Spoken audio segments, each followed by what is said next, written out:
El 8è certamen de curtmetratges de Viladecans ja té guanyadors. La final del festival, organitzat per l'Oficina del Pla Jove de l'Ajuntament de Viladecans, ha estat al Parc de Can Xic. El orden de las cosas, una història carregada d'angoixa i maltractaments psíquics de César i José Esteban Alenda, ha estat la guanyadora per a la categoria de millor curtmetratge amateur nacional. El curt Asalto 1 de Juan Diego Pimentel ha estat l'escollit com a millor curtmetratge amateur del Baix Llobregat. En total, 149 obres s'han presentat a la 8a edició del Festival Viladecanenc, que està agafant rellevància any rere any. Bé, nosaltres estem contents perquè aquest any estem rebent més assistència de públic que l'any passat.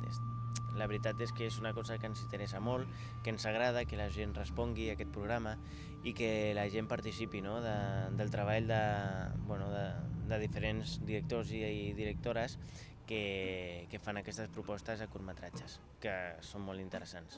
El moment més emocionant de la final ha estat a l'hora de donar els premis als microcurts locals, dedicats a internet i les noves tecnologies. La votació del públic ha atorgat aquest premi al curt Viladecans, una història amb molt d'humor realitzada pel taller de cine Caviga del Centre de Disminuïts Psíquics de Viladecans. Jo crec que un premi, a part del que suposa el premi, el reconeixement, per exemple, era un premi al públic i també estem molt agraïts per la gent que ha vingut a veure'ns, els pares també dels xavals, els xavals. Promoure la creació audiovisual i assegurar-ne la seva difusió.